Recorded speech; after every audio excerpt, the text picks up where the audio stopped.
تحفظ ختم نبوت، ناموس رسالت، رد قادیانیت، حالات حاضرہ اور دیگر اہم ملکی و بین الاقوامی موضوعات پر مبنی مستند اور معلوماتی پروگرامز دیکھنے کے لیے کے ٹی وی آفیشیل کے یوٹیوب چینل کو سبسکرائب کیجیے۔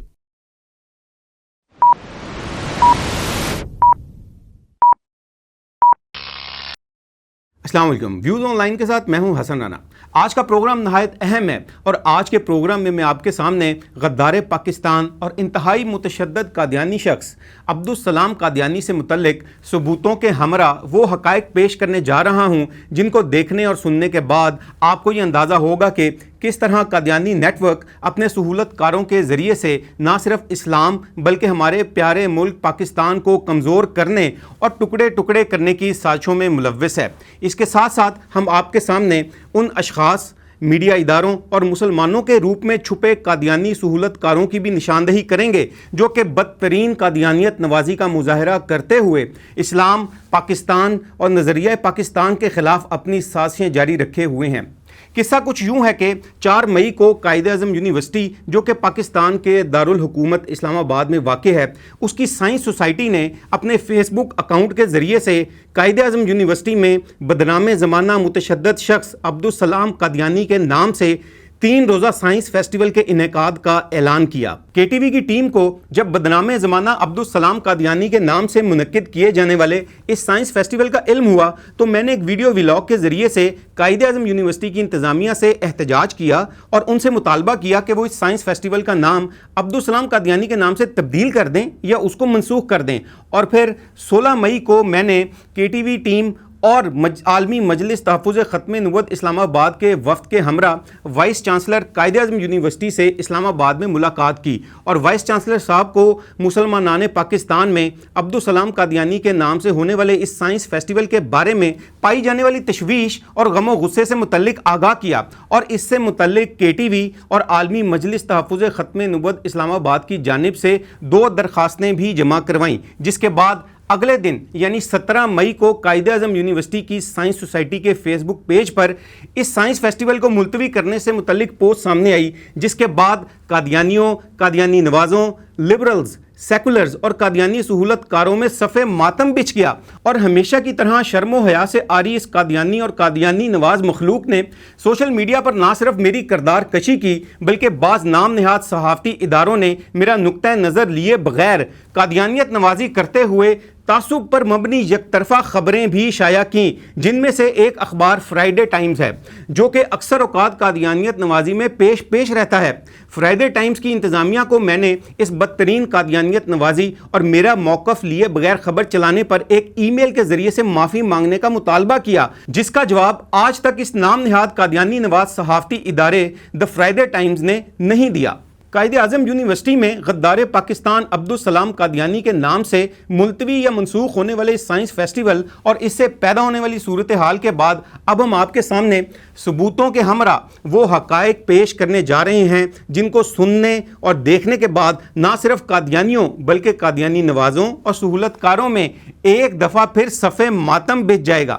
7 ستمبر 1974 کو اس وقت کی منتخب پارلیمنٹ نے قادیانیوں کا موقف سننے کے بعد گستاخانہ اور کفریہ قادیانی عقائد کی وجہ سے قادیانی اور لاہوری گروپ کو غیر مسلم اقلیت قرار دیا۔ اس وقت عبدالسلام قادیانی اس وقت کے وزیر اعظم ذوالفقار علی بھٹو کا سائنسی مشیر تھا، لیکن جب قادیانیوں کو آئینی طور پر غیر مسلم اقلیت قرار دیا گیا تو اس متشدد قادیانی شخص نے یہ کہتے ہوئے اپنے عہدے سے استعفیٰ دے دیا تھا کہ میں قومی اسمبلی کے فیصلے کو ہرگز تسلیم نہیں کرتا، لیکن اب جب یہ فیصلہ ہو چکا ہے اور اس پر عمل درآمد کا آغاز بھی ہو چکا ہے تو میرے لیے بہتر یہی ہے کہ اس حکومت سے قطع تعلق کر لوں جس نے ایسا قانون منظور کیا۔ اب میرا ایسے ملک کے ساتھ تعلق واجبی سا ہوگا جہاں میرے فرقے کو غیر مسلم قرار دیا گیا ہو۔ ہفت روزہ بادبان کے 18 مئی 1979 کے شمارے میں درج ہے کہ قادیانیوں کو غیر مسلم اقلیت قرار دینے کے فیصلے کے بعد عبدالسلام قادیانی نے رد عمل میں کہا تھا کہ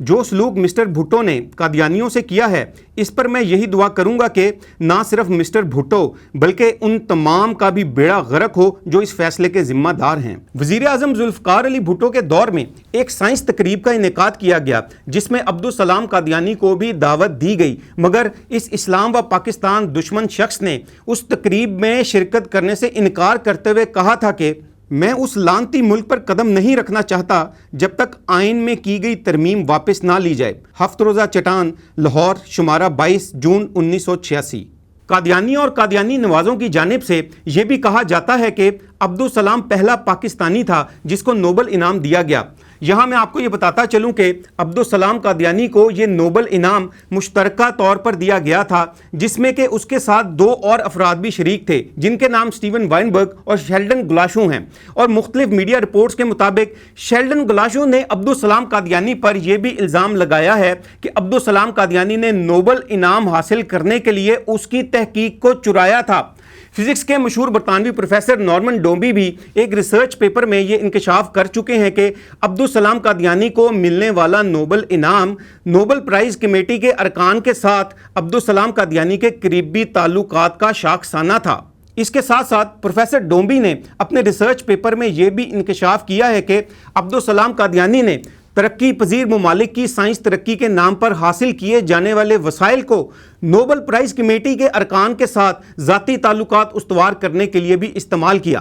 قادیانی نیٹ ورک اور صہیونی قوتوں نے بڑی چالاکی سے عبدالسلام قادیانی کو یہ نوبل انعام دلوایا، جس کا اصل مقصد عبدالسلام قادیانی کو بطور مسلمان نوبل انعام یافتہ سائنسدان لانچ کر کے اسلامی ممالک کی سائنس اور خاص طور پر ایٹمی ترقی اور ایجادات پر عبدالسلام قادیانی کے ذریعے سے نظر رکھنا تھا۔ ہفت روزہ چٹان کے جون 1986 کے شمارے نے انکشاف کیا ہے کہ عبدالسلام قادیانی پاکستان کے ایٹمی راز ہندوستان پہنچا رہا ہے۔ پاکستان کے مشہور سائنسدان عبدالقدیر خان نے 1984 میں ایک انٹرویو کے دوران یہ انکشاف کیا تھا کہ ڈاکٹر عبدالسلام کو ملنے والا نوبل انعام نظریات کی بنیاد پر دیا گیا ہے۔ وہ 1957 سے اس کوشش میں تھے کہ انہیں نوبل انعام ملے، اور آخر آئنسٹائن کی 100 سالہ وفات پر اس کا مطلوبہ انعام دے دیا گیا۔ دراصل قادیانیوں کا اسرائیل میں باقاعدہ مشن ہے جو ایک عرصے سے کام کر رہا ہے۔ یہودی چاہتے تھے کہ آئنسٹائن کی برسی پر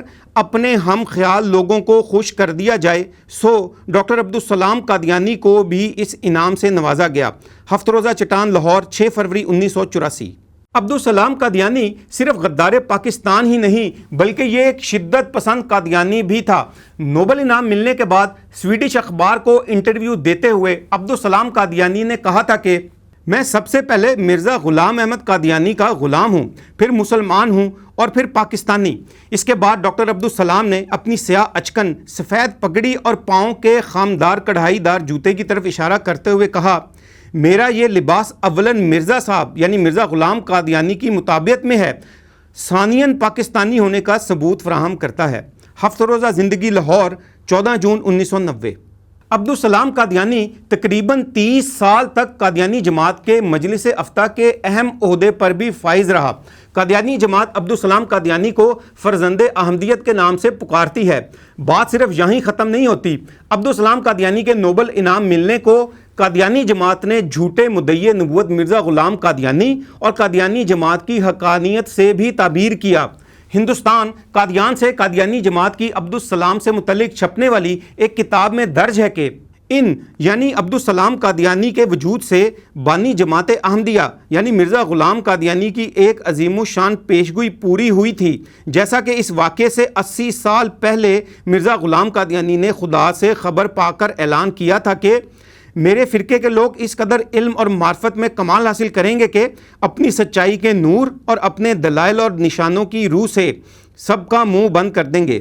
صہیونیوں اور عالمی اسٹیبلشمنٹ نے عبدالسلام قادیانی کو نوبل انعام دلوایا، جس کا اصل مقصد عبدالسلام قادیانی کو مسلمان ممالک میں اپنے ایجنڈے کی تکمیل کے لیے استعمال کرنا تھا، اور یہ شخص اپنے مذہبی آباء و اجداد کی مسلمانوں سے غداری کے حوالے سے بھی موزوں ترین شخص تھا۔ عبدالسلام قادیانی عالمی سطح پر سائنس اور نوبل انعام کی آڑ میں قادیانیت کی تبلیغ میں مصروف رہتا۔ عبدالسلام قادیانی پر چھپنے والی قادیانی کتاب میں درج ہے کہ انہوں یعنی عبدالسلام قادیانی نے دین کو دنیا پر ہمیشہ مقدم رکھا اور سائنسدانوں اور بڑے بڑے لوگوں تک احمدیت کا پیغام پہنچایا۔ شاہ سویڈن کو نوبل انعام حاصل کرنے کے دنوں میں قرآن کریم اور مرزا غلام قادیانی کے اقتصابات کا انگریزی ترجمہ پہنچا کر آئے۔ اسی طرح شاہ حسن کو مراکش میں لٹریچر دے کر آئے۔ ان کے بہنوئی عبدالشکور صاحب کا بیان ہے کہ وہ جہاں جاتے اپنی خیریت کا خط پاکستان لکھتے رہتے اور واپسی پر ہمیشہ لکھتے تھے کہ پیغام حق پہنچانے کی بھی توفیق ملی۔ قادیانیوں اور ان کے سہولت کاروں کی جانب سے یہ بھی کہا جاتا ہے کہ عبدالسلام قادیانی کا ایک یہ بھی کارنامہ ہے کہ اس نے اٹلی میں ICTP کے نام سے ترقی پذیر ممالک کے سائنس کے طالب علموں کے لیے ایک ادارہ قائم کیا جس کی سائنس کے لیے بڑی خدمات ہیں۔ حقیقت یہ ہے کہ عبدالسلام قادیانی نے بڑی عیاری اور چلاکی سے اٹلی میں قائم اس ادارے کی آڑ میں اسلام کے نام پر قادیانیت کو بڑے پیمانے پر فروغ دیا۔ قادیانی رسالے میں درج ہے کہ مرزا طاہر نے کہا، اٹلی میں پہلے بھی جماعت کے نمائندے بھجوا کر اٹلی کو جماعت سے متعارف کروانے کی کوشش کی گئی تھی، اور اب ڈاکٹر عبدالسلام صاحب کے ذریعے سے بھی اس تقریب کا بندوبست کیا گیا جس میں توقع سے زیادہ معززین تشریف لائے جو کہ پہلے احمدیت سے متعارف نہ تھے۔ اس میں ٹیلی ویژن کے نمائندے بھی موجود تھے۔ تحریک جدید روا، صفحہ 7 اکتوبر 1985۔ یہاں یہ سوال پیدا ہوتا ہے کہ آخر وہ کون سے قادیانی نواز اور قادیانی سہولت کار ہیں جو اس غدار عبدالسلام قادیانی کے نام سے مختلف کالج اور یونیورسٹیوں میں پروگرام منعقد کرواتے ہیں یا اس غدار قادیانی شخص کے نام سے چیئرز یا اسکالرشپس پروگرام کو منسوب کروانے میں اپنا گھناؤنا کردار ادا کرتے ہیں۔ ان بڑے قادیانی سہولت کاروں میں سے ایک نام پروفیسر ہود بائی کا ہے۔ یہ قادیانی سہولت کار شخص ہی مبینہ طور پر قائد اعظم یونیورسٹی میں عبدالسلام قادیانی کے نام سے منعقد کیے جانے والے سائنس فیسٹیول کا ماسٹر مائنڈ ہے۔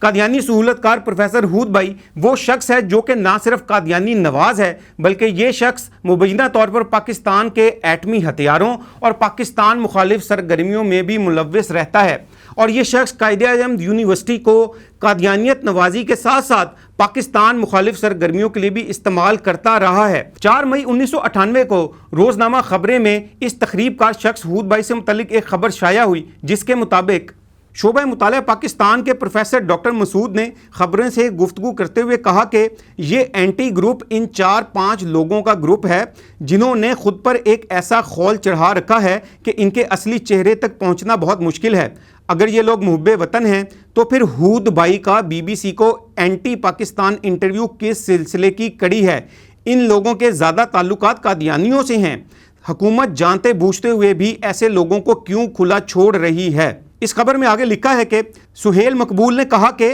ایٹمی دھماکوں کے بغیر پاکستان کی بقا ممکن نہیں تھی۔ یونیورسٹی یعنی قائد اعظم یونیورسٹی کو ایک تعلیمی ادارہ ہی رہنا چاہیے، اسے ہرگز سیاسی مقاصد کے لیے استعمال نہیں کرنا چاہیے۔ اس خبر کو سننے اور دیکھنے کے بعد آپ اندازہ لگا سکتے ہیں کہ کس طرح یہ قادیانی نواز ہود بائی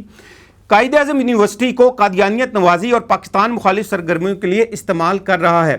قادیانی نواز اور ان کے سہولت کار ہم سے یہ سوال کرتے ہیں کہ آخر عبدالسلام قادیانی کے نام سے فیسٹیول کروانے میں حرج ہی کیا ہے؟ اور یہ تو ایک سائنس فیسٹیول ہے، وہاں کون سی مذہب سے متعلق بات چیت ہونی ہے؟ وہاں تو سائنس کی بات ہوگی۔ سننے میں تو یہ بات شاید بہت سیدھی لگتی ہے لیکن دراصل اتنی سیدھی نہیں ہے۔ ذرائع کے مطابق اس سے قبل عبدالسلام قادیانی کے نام سے قائد اعظم یونیورسٹی میں ہونے والے سائنس فیسٹیول میں نہ صرف قادیانیت نوازی پر مبنی متنازعہ گفتگو کی گئی بلکہ نظریہ پاکستان کے خلاف اور پاکستان کو ایک سیکولر ریاست بنانے سے متعلق بھی متنازع گفتگو کی گئی، یعنی سائنس کے نام پر قادیانیوں کی سہولت کاری کی گئی، اور ان تمام سازشی سرگرمیوں کا master mind professor Hud by رہا۔ ملک پاکستان مسلمانان بر صغیر کی بے پناہ قربانیوں کا ثمر ہے۔ اس سرزمین اور اسلام کے لیے لاکھوں افراد نے لازوال قربانیاں دیں۔ اب قادیانیوں اور ان کے سہولت کاروں کے علاوہ کسی کی بھی یہ دو رائے نہیں ہو سکتی کہ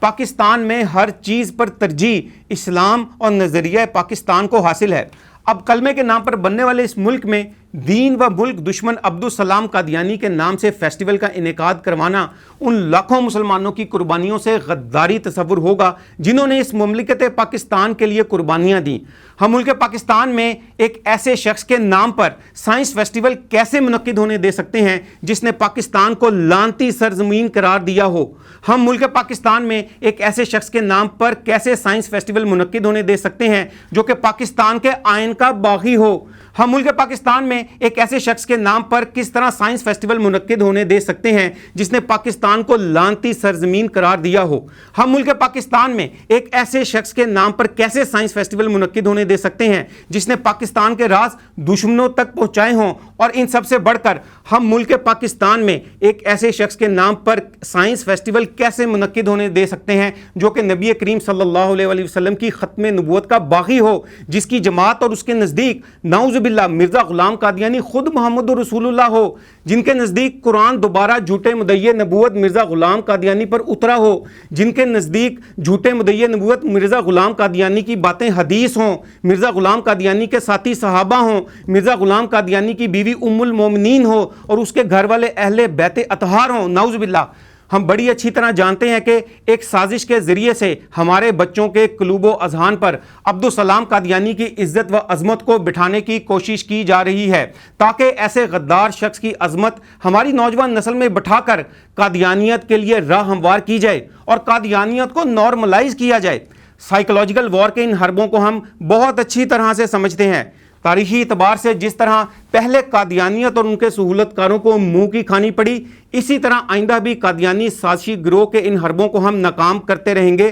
انشاءاللہ۔ پروگرام کے آخر پر میں قائد اعظم یونیورسٹی اور دیگر تعلیمی اداروں سے یہ اپیل کروں گا کہ خدارہ پاکستان کو کسی بھی ناگہانی صورتحال یا لا اینڈ آرڈر کے مسئلے سے دوچار نہ کریں۔ سائنس یا دیگر فیسٹیولز کو ضرور منعقد کروائیں، لیکن اسلام، شاعر اسلام، ختم نبوت، ناموس رسالت، پاکستان یا نظریہ پاکستان جیسے حساس موضوعات پر متنازع شخصیات یا متنازع بیانات دینے سے مکمل طور پر اجتناب کریں۔ علم کی روشنی کو پھیلائیں، منکرین ختم نبوت یا غداران پاکستان کے لیے سہولت کاری نہ کریں، اور عوام اور خاص طور پر نوجوانوں کو یہ پیغام دوں گا کہ اپنے ارد گرد کالی بھیڑوں پر نظر رکھیں اور تعلیمی اداروں میں ہونے والی اسلام و پاکستان مخالف سرگرمیوں پر بھی نظر رکھیں اور کسی طور پر بھی اس کا حصہ نہ بنیں، اور ہمیں یعنی KTV کو اس کی اطلاع ضرور دیں۔ حسن رانا کو پروگرام ویوز آن لائن کے ساتھ اجازت دیجیے۔ اللہ حافظ۔